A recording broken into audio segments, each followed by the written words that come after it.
మీ business ఏదైనా మీ ఊర్లో promotion చేయాలంటే అది సుమన్ టీవీతోనే సాధ్యం. ఇప్పుడే సంప్రదించండి.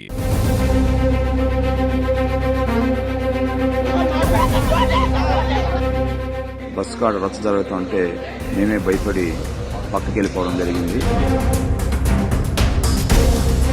అలా జరిగినటువంటి సంఘటన వల్ల బయట వచ్చేస్తున్నాను.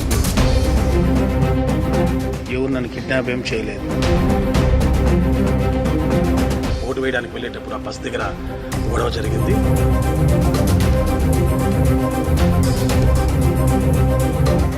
నేనైతే ఎక్కడ కిడ్నాప్ అలాంటిది ఏం అవ్వలేదు.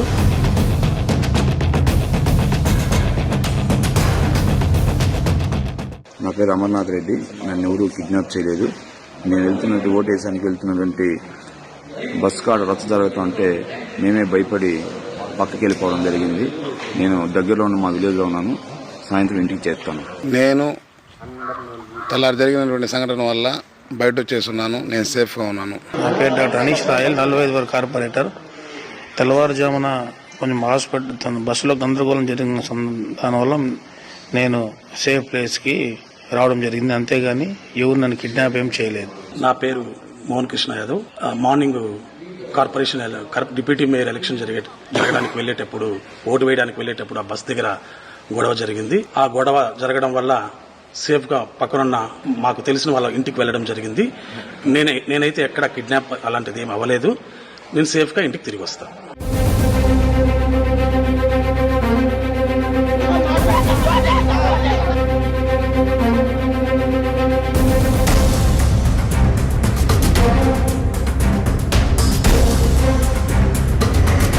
తిరుపతిలో డిప్యూటీ మేయర్ ఎన్నిక ఆద్యంతం ఉత్కంఠ రేపుతోంది. దాదాపు 4 రోజుల నుంచి కూడా డిప్యూటీ మేయర్ ఎన్నిక కోసం అటు కార్పొరేటర్లని కిడ్నాప్, అదే రకంగానే క్యాంపు రాజకీయాలు కూడా జరుగుతున్నటువంటి పరిస్థితి. అయితే నిన్న జరగాల్సినటువంటి ఎన్నిక కోరం లేకపోవడంతో ఇవాళకి వాయిదా వేశారు. అయితే ఇవాళ కట్టుదిట్టమైనటువంటి భద్రతా నడుమ పోలీసులు తిరుపతిలో ఉన్నటువంటి ఎస్వి యూనివర్సిటీని పూర్తిగా కూడా భద్రతా వలయంలో తీసుకెళ్లారని చెప్పుకోవచ్చు. కేవలం కార్పొరేటర్లు, అదే రకంగానే పాసులు ఉన్నటువంటి వారికి లోపలికి అనుమతిస్తున్నారు. అయితే నిన్న జరిగినటువంటి ఘటన నేపథ్యంలోనే అటు భాస్కర హోటల్లో ఉన్నటువంటి వైసీపీ కార్పొరేటర్లను అటు ఏదైతే వైసీపీ నేత బొమ్మన అభినయ్ రెడ్డి వెళ్ళి నేరుగా తీసుకొని వచ్చినటువంటి ఘటన, అంటే నలుగురిని తీసుకొని వచ్చినటువంటి నేపథ్యంలోనే నిన్న ఇదే ప్రాంతంలో బస్సులో తరలిస్తున్నటువంటి కార్పొరేటర్లని కంప్లీట్గా ఇక్కడ ఉన్నటువంటి టీడీపీ నేతలు బలవంతంగా తీసుకెళ్లారని చెప్పి వాళ్ళైతే ఆరోపిస్తున్నారు. అయితే నలుగురికి సంబంధించి నిన్న సాయంత్రం ఒక వీడియో రిలీజ్ చేశారు. ఎవరు కిడ్నాప్ చేయలేదు, మేమంతా సేఫ్గానే ఉన్నాము, అక్కడ గొడవ జరిగినటువంటి నేపథ్యంలోనే మేము వెనక్కి వెళ్ళిపోయామని చెప్పి కూడా నిన్న కార్పొరేటర్లు చెప్పారు. సో ఇవాళ జరగబోయేటువంటి డిప్యూటీ ఎన్నిక ఎలా జరగబోతుంది, అసలు కోరం సంబంధించినటువంటి విధంగా నిన్న 22 మంది మాత్రమే హాజరయ్యారని చెప్పి కూడా ఎన్నికల అధికారి చెప్పినటువంటి నేపథ్యంలోనే ఇవాళ కోరానికి సంబంధించి దాదాపు 26 మందికి అటెండ్ అవ్వాల్సి ఉంది. ఇవాళ ఎంతమంది అటెండ్ అవుతారనే దానిపైన కూడా ఉత్కంఠ రేగుతోంది. అయితే సరిగ్గా 11 గంటల ప్రాంతంలో ఎస్వి యూనివర్సిటీ సెనేట్ హాల్లో ఈ యొక్క సమావేశం జరగబోతోంది. కౌన్సిల్ మీటింగ్ ద్వారా ఏదైతే హ్యాండ్ రైజ్ చేసి ఎవరికి ఓటు వేయాలా అనే ప్రక్రియ అయితే చేస్తారు. అయితే దానికి సంబంధించి ఇప్పటికే ఎన్నికల అధికారులు, అదే రకంగానే పోలీస్ శాఖ కూడా పూర్తిగా సమాయత్తమైందని చెప్పుకోవచ్చు.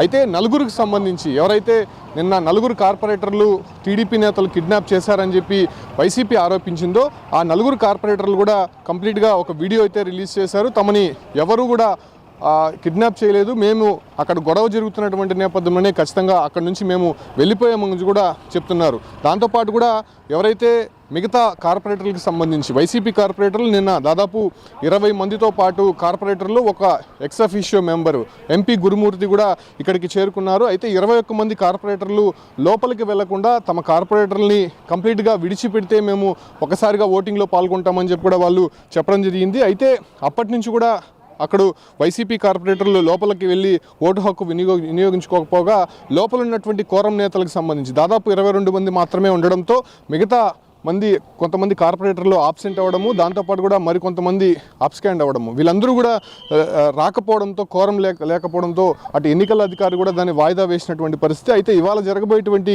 మున్సిపల్ కౌన్సిల్ మీటింగ్లో ఏ నిర్ణయం తీసుకోబోతున్నారు? ఖచ్చితంగా ఇవాళ కోరంకి సంబంధించినటువంటి సభ్యులు అటెండ్ అవుతారా, లేకపోతే మరి ఆద్యంతం కొంత ఉత్కంఠ రేపుతున్నటువంటి విధంగా మరో ఏదైతే కొంతమంది కార్పొరేటర్లు అజ్ఞాతంలో ఉన్నారు కాబట్టి వాళ్ళు వచ్చే అవకాశం కనిపిస్తుందా? సో కంప్లీట్గా జరుగుతున్నటువంటి డిప్యూటీ మేయర్ ఎన్నిక నేపథ్యంలోనే ఖచ్చితంగా పోలీసులు కూడా కట్టుదిట్టమైనటువంటి భద్రతా ఏర్పాట్లు అయితే చేసి ఉన్నారు. సో కంప్లీట్గా ఇవాళ జరగబోయేటువంటి ఎన్నిక నేపథ్యంలోనే ఎవరు నెగ్గుతారు అనే దానిపైన కూడా చెప్తున్నారు. ఎందుకంటే నిన్న జరిగినటువంటి స్టేట్లో జరిగినటువంటి ఆల్మోస్ట్ అన్నీ కూడా టీడీపీ కైవసం చేసుకునింది. అయితే తిరుపతి మాత్రం కొంత వాయిదా పడినటువంటి నేపథ్యంలోనే ఇవాళ జరగబోయేటువంటి ఎన్నిక నేపథ్యంలోనే ఎవరు నెగ్గబోతున్నారో, అసలు టీడీపీ వైసీపీ మధ్య జరుగుతున్నటువంటి ఘర్షణల నేపథ్యంలోనే, అంటే నిన్న రాత్రి కూడా కొంతమంది కార్పొరేటర్లని కిడ్నాప్ చేశారు, అదే రకంగానే వాళ్ళ కుటుంబ సభ్యులను కూడా ఎత్తుకుని వెళ్ళారని చెప్పి కూడా నిన్న ఆరోపణలు వచ్చినటువంటి నేపథ్యంలోనే ఇవాళ జరగబోయేటువంటి ఎన్నికలో కార్పొరేటర్లు ఎవరి వైపు ఉండబోతున్నారు, అదే రకంగానే తెలుగుదేశం పార్టీ తరఫున దాదాపు ఇప్పటికే 22 మంది ఉన్నారు కాబట్టి మరో 3 వస్తే ఈ ఒక్క కూటమి అభ్యర్థికి సంబంధించినటువంటి ఏదైతే డిప్యూటీ మేయర్గా ఎన్నిక అయ్యేటువంటి అవకాశం ఉంటుంది. దాంతోపాటు కూడా వైసీపీకి సంబంధించి దాదాపు 27 మంది ఉన్నారు కాబట్టి ఆ 27 మందిని కాపాడుకొని ఇక్కడికి తీసుకొని వస్తారా, లేకపోతే మధ్యలో మరెవరైనా జంప్ అయ్యేటువంటి అవకాశం ఉంటుందా? ఇవన్నీ కూడా ఉత్కంఠ రేపుతున్నటువంటి నేపథ్యంలోనే మరికొద్దిసేపట్లోనే డిప్యూటీ మేయర్ ఎన్నిక పైన ఒక కీలక ప్రకటన అయితే రాబోతోంది. దాంతోపాటు కూడా ఎవరు హాజరవుతారన్న దానిపైన కూడా ఇప్పటికే ఉత్కంఠ రేగుతున్నటువంటి నేపథ్యంలోనే పోలీసులు మాత్రం తిరుపతిలో భద్రతా చర్యలే చేపట్టారని చెప్పుకోవచ్చు. అయితే ఎస్వి యూనివర్సిటీకి వెళ్ళేటువంటి మార్గాలు మొత్తం కూడా మూసివేసినటువంటి పరిస్థితి అయితే మనకు కనిపిస్తోంది.